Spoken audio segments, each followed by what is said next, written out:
Is this visible? Yes, sir.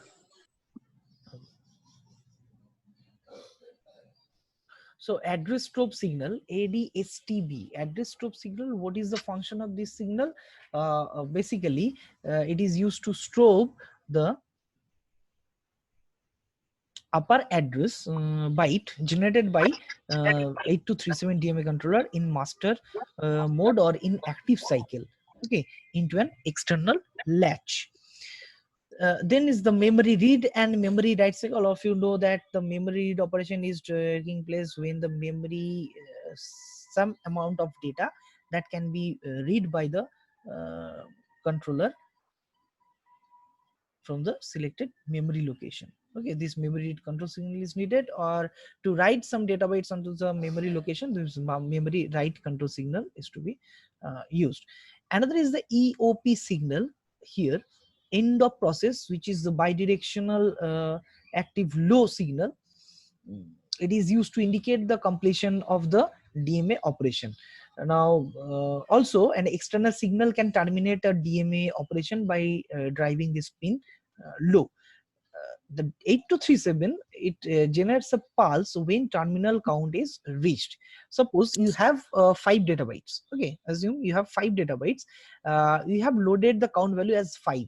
So after transfer of each data byte, the 5 will be decremented by 1, 4, 3, 2, 1 until it reaches 0 condition. So 0, that is the terminal count. Okay, so when it generates a pulse, when the terminal count is reached, that is the transfer byte count reaches to 0, it generates the EOP signal at this pin. Okay, which is called the end of process signal, end of process signal. Now the reception of EOP is either internal or external, that will cause the 8237 to determine the termination of the service. Okay, and receive the request and to copy the base registers into the current register, and if auto initialize is enabled. Now during the memory to memory transfer, this EOP signal actually generated when the terminal count for channel 1 occurs, only channel 1. Okay, and the EOP signal is this should be pulled high if it is not in use to avoid the erratic end of the process. Okay, there will be no error to minimize the error condition. So basically these are the operations of this 40 pin IC. The next is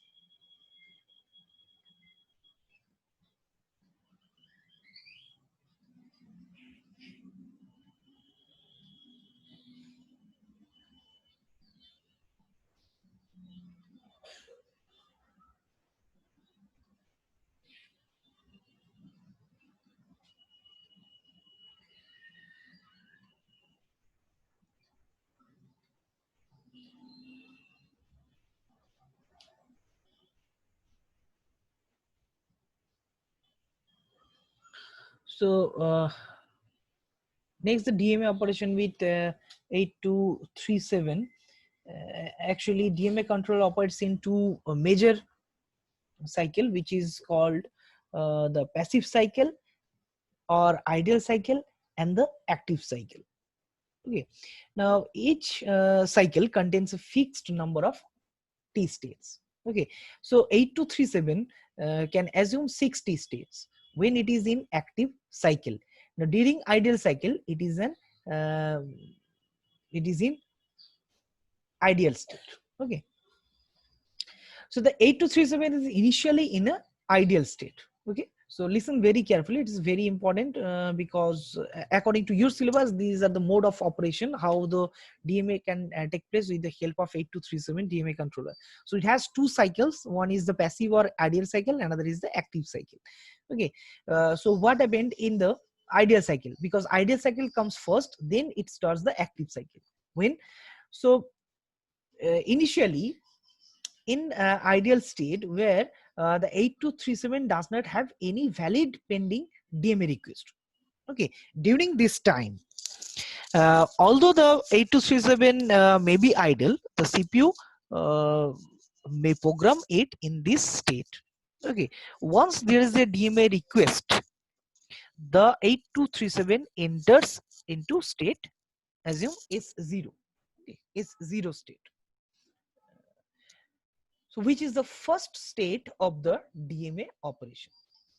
Now, when 8237 requests the CPU for a DMA operation and the CPU has not acknowledged that request, the 8237 waits in S0 state, the first state. Now, the acknowledged signal from the CPU indicates that the data transfer may now begin.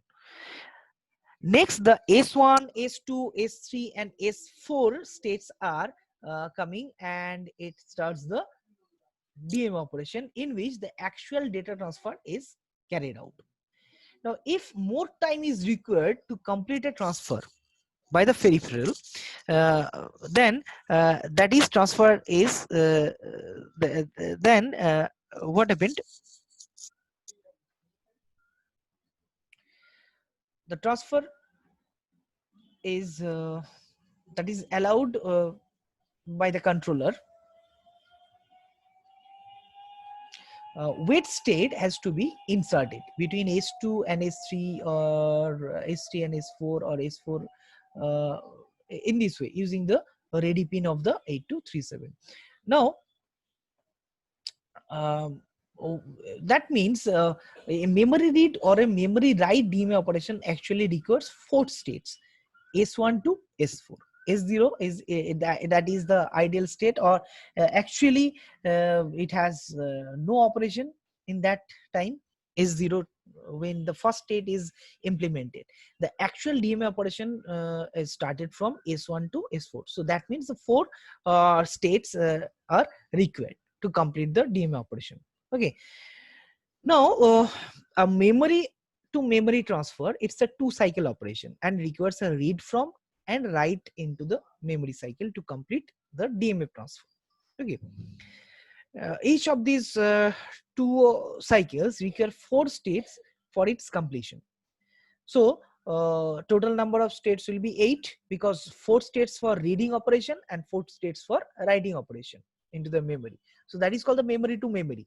Memory to memory means something that must be read from the memory and given into the memory. Now, from reading something from the memory, it takes 40 states, and to write something, it needs another 40 states. So total 8 states are required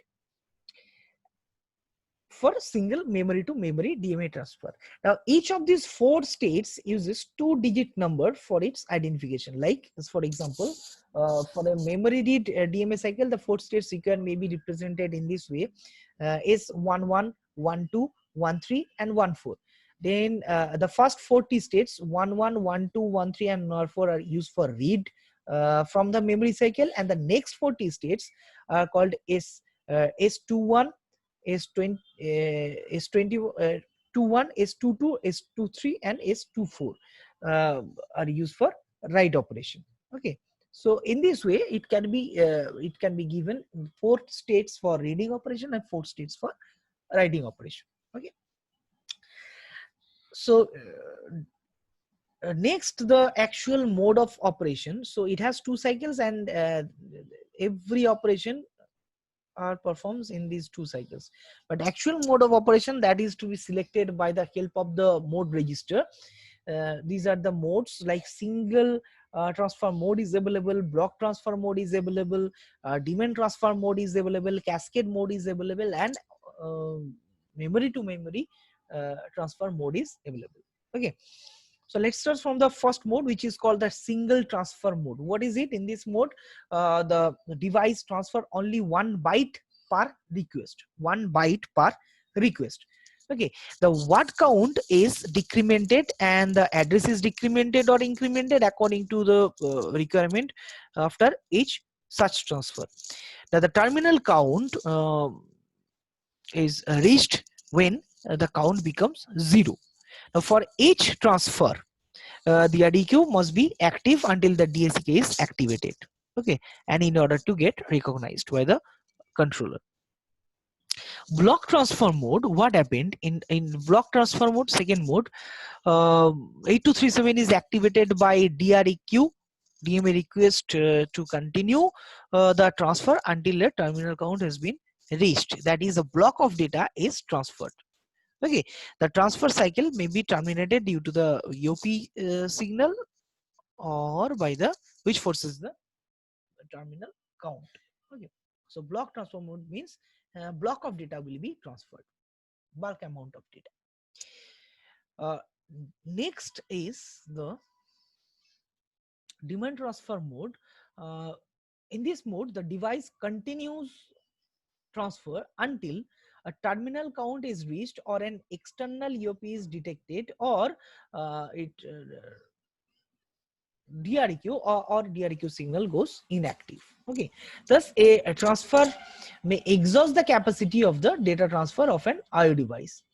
Okay, after the IO device is able to catch up, the service may be re-established, activating the DREQ signal again. Only the end of process signal is generated by the terminal count, or external end of process signal can cause the auto initialization, and only if it is programmed for is used. Okay, and one real life example is when you connect a pen drive, and if suppose this one is 2 GB or 1 GB.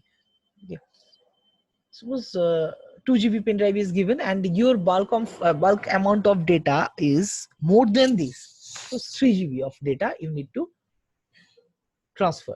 So when you connect it and you need to transfer your data bytes, until it is 2 GB, it will be accepted the data. Okay, but when it is filled, it gives a command or message, it exhausts the capacity. Okay, so you need to connect the another storage device. Okay, so that means until it exhausts its capacity, your data must be transferred. Okay, again and again. And when it exhausts its capacity means when the 2 GB is filled up, no more data can be entered or can be transferred. Okay, so that is called demand transfer mode. Cascade mode. So here is the diagram. You can see the diagram so that the concept will be clear. Here is your microprocessor 8086 that is to be connected with 8237 DMA controller. It has 4 channels like DREQ0, DSCK0, DREQ1, DSCK1, DREQ2, DSCK2, and DREQ3, DSCK3. Now using these two, like you can connect more another 8237 DMA controller using this channel. Okay, so again for this 8237 DMA controller, it has another 4 channels like DREQ0, DREQ1, DREQ2, and DREQ3. Using DREQ0 of this controller, you can connect another 8237. So in this way, you can connect more number of devices to get the DMA request from the external input output devices. Okay, so that is called the cascade mode. Okay, so it is the master device, these are the slave devices or additional devices. So basically more than one 8237 can be connected together to provide more than 4 DMA channels. Okay, and the whole request channel and HLDA signal from additional 8237, these are connected. These are connected with the DREQ and DSCK pins of the channel of the host 8237 respectively. Now the priorities of the DMA requests may be preserved at each level. The first device is only used for prioritizing the additional devices like the slave 8237s, and it doesn't generate any address or control signal of its own. Okay, and the host 8237 responds to the DREQ generated by slaves, and it generates the DSCK and the HRQ signals to coordinate all the slaves. Okay, all other outputs of the host 8237s are disabled at that time. So that is the cascade mode. The last mode, which is called the memory to memory transfer, it is not implemented here, but I have told you earlier that it has the extra 8237 has this mode, memory to memory transfer mode, which is not present inside 8257 DMA controller. which is the old version DMA controller. It is the newest version 8237 DMA controller. So it has the memory to memory transfer of operation, modes of operation. Now to perform the transfer of block of data from one set of memory address to another one, this transfer mode is used. Okay. Programming the corresponding mode bit in the command word set the channel 0 and 1 to operate as source and destination channels respectively. Now the transfer is initialized by the setting the DREQ 0 using software commands, and the 8237 sends the hold request signal to the CPU as usual, and when the HLDA signal is activated by the CPU, the device is the device starts the operation to transfer the block of data to read from the memory device, and then it gives used to write into the memory device. Okay. So that is the memory to memory data transfer. Now all these modes of operation, basically it performs it carries out three basic transfers, namely the write transfer, read transfer, and verify transfer. I have already told you there are three basic transfers: read transfer, write transfer, and verify transfer. And actually the read transfer, what happens, the 8237 reads the data bytes from memory and writes the data byte into the output device by activating the memory read control signal and IO write control signal. Okay, by generating these two control signals. And in case of write transfer mode, what happens, the 8237 reads the data byte from the input device and writes the data into the memory under the control of IO read control signal and memory write control signal. That is called write transfer mode. And in verify transfer mode, the 8237 works in the same way as the read or write transfer, but doesn't generate any control signals. It only verifies whether any read or write operation is to be carried out or not. Okay, so basically these three types of data transfer can be take place in 8237 DMA controller.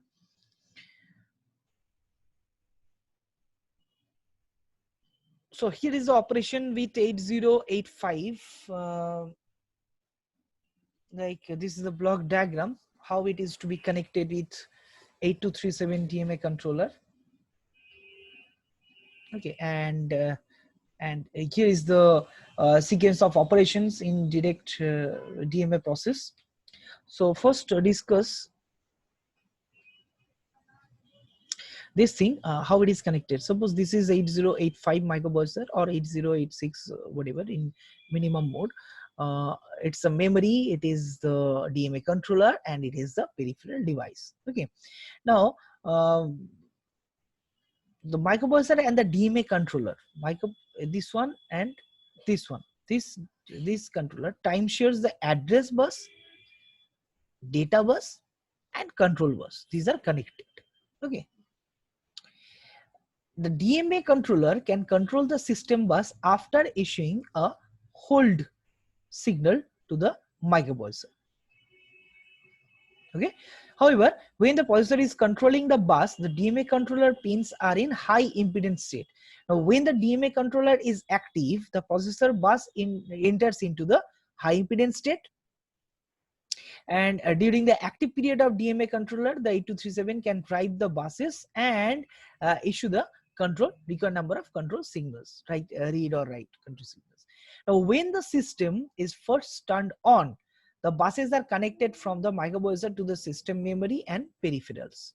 Like this is the normal operation. This is connected to the memory and the buses are connected to the peripheral devices. It's a normal operation. Then all the programmable devices actually in the system are initialized, and routine programs are executed until there is a need for data transfer. Now the operation performed by activating one of the 4 DMA request inputs has to be programmed first into the controller via the command register, mode register, and address register, and word count register. Okay, and what happens in this position, here is the flow of operation.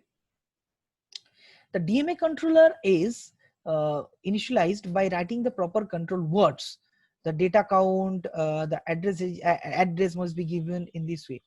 Then the mode register is programmed for proper data transfer. The appropriate bits are selected to enable the DMA operation. Mode register and the command register has been selected. Now when the peripheral TOSS has the first byte of data ready, it sends a DMA request, that is DREQ signal to the DMA controller. Okay. Here, DREQ. So peripheral gives a DREQ DMA request using one channel. It gives a signal, DREQ signal to the DMA controller. So it gives a request signal to perform DMA operation. If the input of the DMA controller is unmasked, the DMA controller sends a hold request signal to the microprocessor hold pin.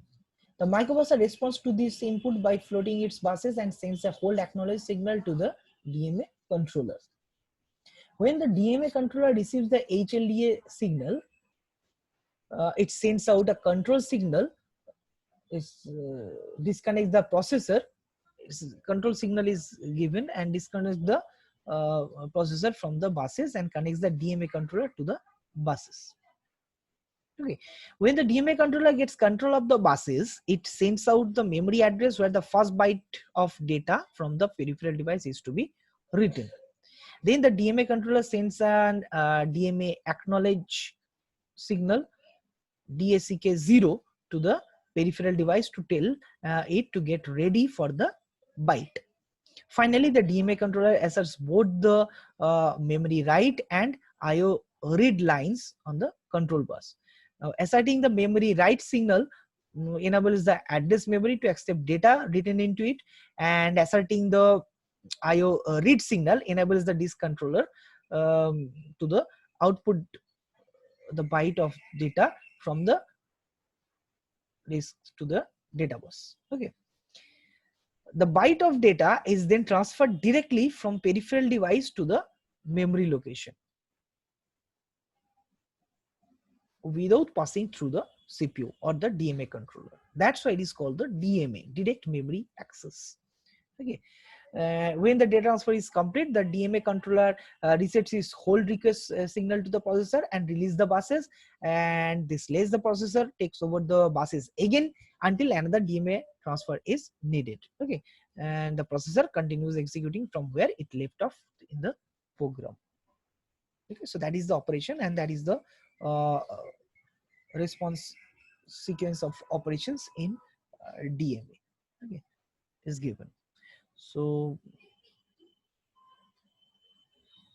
that's all for today.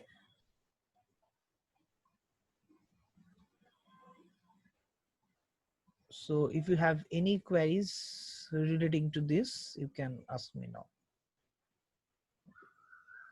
Do you have any queries, any doubts regarding this topic? If you have, you can ask me.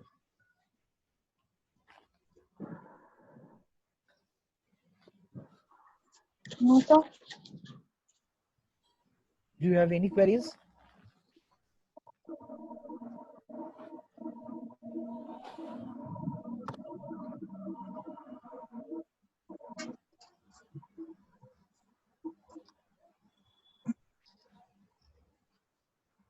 Anyone have any queries? Any doubts? If you have, you can ask me. Otherwise, I will end this meeting.